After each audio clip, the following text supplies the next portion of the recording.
Chain Finance Roundtable 2016. We've seen an awful lot happen in world trade.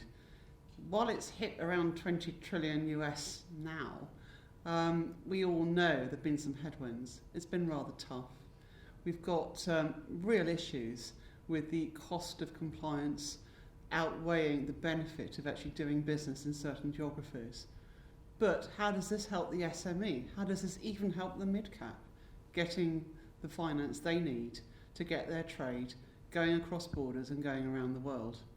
Well, gathered with me today are some experts in the receivables finance space, specifically the supply chain finance space. So the rule of thumb is quite clear. If you've got a buyer and you've got an invoice from a source that is trusted, that is robust, there is finance to be had. And what we're doing this morning is hearing all about how this is getting through, how digitisation is facilitating this process, and how good, robust legal structures are underpinning all of these, and what happens when they're not there and when they don't. So I'm very excited about this. It's the first time we've had quite such an open discussion on a camera like this, and we look forward to hearing all your comments when you've seen this video and you've come back to us with ideas for further roundtables. To kick off, I think we've all got views about how this business has been evolving and what shape is it in, how's it growing, what are the conversations you're having with your corporate clients, and who's coming with you to those meetings? So who wants to start? Well, if I can start, McKinsey and Standard Chartered research say that the supply chain finance market is worth about 2 trillion in payables globally and has a potential revenue pool of about $20 billion. Now, traditionally, over the last 7-8 years, those revenue pools have been highest in the West, in the US and in Western Europe traditionally. But we're starting to see, and they've been growing, I think, at about 20% over the last decade. But we are seeing that pace relatively continue in the next 5 years. But what is interesting is the emergence of the emerging markets of Asia in particular and Latin America as having an interest in participating in these solutions. I'd agree wholeheartedly with what Vanessa said. I'd go a little further and say that we've seen a significant development of regional treasury centres in Asia, particularly for MNCs that are based in our part of the world. And those regional treasury centres are now focusing very much on what we would call the growing ASEAN opportunity. So as growth perhaps in China slows a little bit, local majors plus the MNCs from the West are looking more and more at some of the other countries in Asia where they may develop future manufacturing capabilities, for example, Bangladesh, Vietnam. And so the trade flows within the region are growing quite significantly, and therefore the supply chain opportunities and requirements in that space are much more focused than they were 5 or 6 years ago. So is near sourcing becoming much more of an accelerated trend? We're seeing an element of that certainly in the Asian space, I'd agree. I think just to add to what you're saying about the nature of the size of the opportunity is clearly there. Both the lengthening of global supply chains led really by the mature developed markets in the very traditional manufacturing space is clearly there. I think we're starting to see an increase of supply chain around capital goods, around services, around technology and hardware and fast-moving consumer goods, not just the very traditional manufacturing, logistic-led organization. Yeah, I believe you're right that this is very much about Asia and very much about evolving into new markets outside Europe and North America. But I also think that coming out of the financial crisis, there has been, at least in our markets, a very strong influence on the corporates to look much more carefully on their working capital. Yeah. So the whole working capital discussion has come much more to the forefront when we talk to customers. And there, for the international business in Asian markets, surely trade finance is still there and that's part of this package. But the conversion of the what I would call the clean payment space into a supply chain finance activity is something that I'm seeing accelerating. And there, of course, the whole technology supports that with e-invoices and more efficiency, which will gain both us as banks, but definitely also our customers in their supply chain.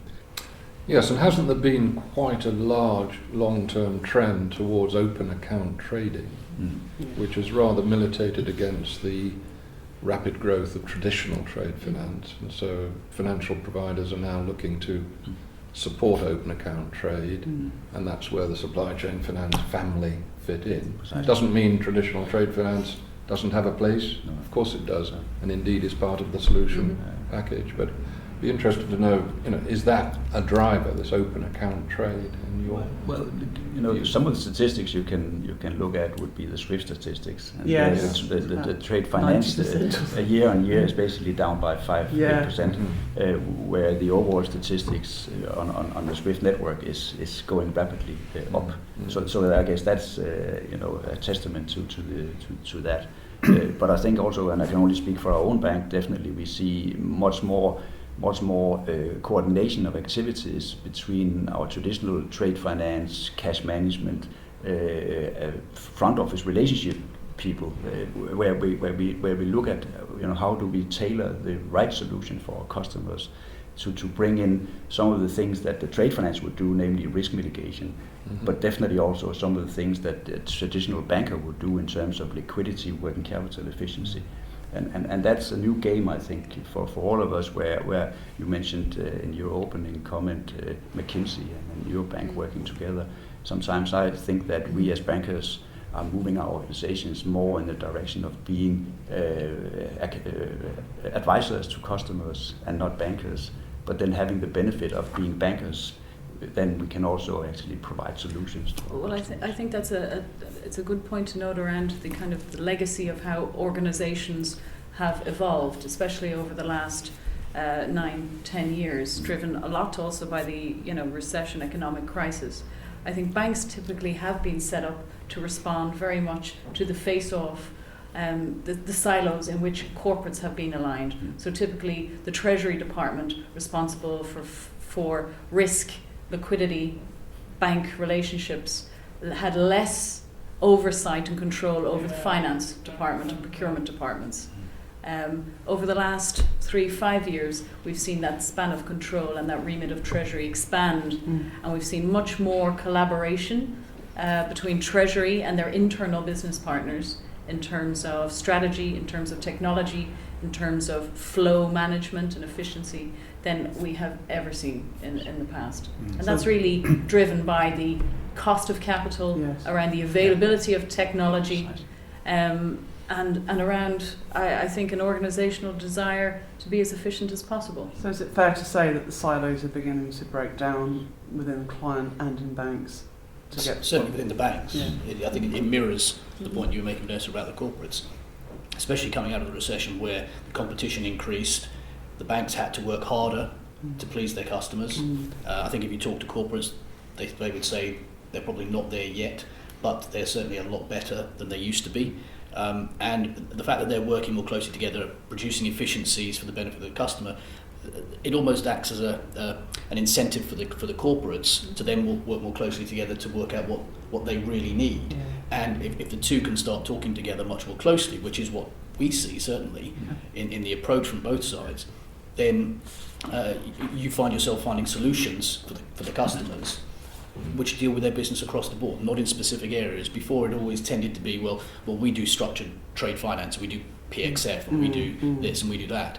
They're all now coming together, and actually you're finding in a lot of banks certainly that these different areas are all now coming under the same overall control. So there's a lot more coordination in the way that they are trying to help their customers. I think we are now better set up as banks to respond to those changes. I think about our organisation and the way we're set up, the solutions we're looking to deliver, and the way we go about selling our product is a much more holistic working capital solution to customers that recognises the value of risk management, the value of liquidity management, and getting a much better understanding of how the corporate sits together. I think traditionally we may have spoken to the treasurer and delivered a treasury solution and walked away. Now we have a much better understanding. We need to get an even better one, but we have a much better understanding of how the corporates fit together and how important various areas, procurement, receivables management, the ledger, how all that fits together, and therefore we can deliver a more appropriate solution. Is it fair to say you're actually becoming more consultative as Well, banks? You're almost becoming I think you're right, and as the technology develops, then the delivery of the solution will become rather uniform, Yes. you know, and therefore our value add will not be in the delivery of the solution, but it'll be more in thought leadership about how we can take the next step, how the client can move further and get working capital efficiencies and improvements, rather than the specific delivery of the product itself. Sorry. No, I just want to add to that. I'm totally in agreement with what you're saying here, and I can see that not only in our own organization, but also in many other banks I meet. You know, the teams that meet customers now from the bank includes a lot of new people. And definitely we have been quite successful in bringing our product development guys out into customer meetings and basically having that discussion around the table and say, okay, so what are your needs, where are the pain points, and what can we contribute, and then try to discover new ways of solving those issues. Instead of, I guess, in the old days, we all developed a lot of products, we put them on the shelf, put a name tag on them, and then we push those products out. That has all changed. Of course, this elimination of silos is not without its challenges, because within the mix of supply chain finance, you've got some quite old businesses, like, for example, factoring and invoice discounting on one side. You've got the traditional trade finance, documentary base, and all of these now need to sort of, as you say, come together and present this consultative sales approach.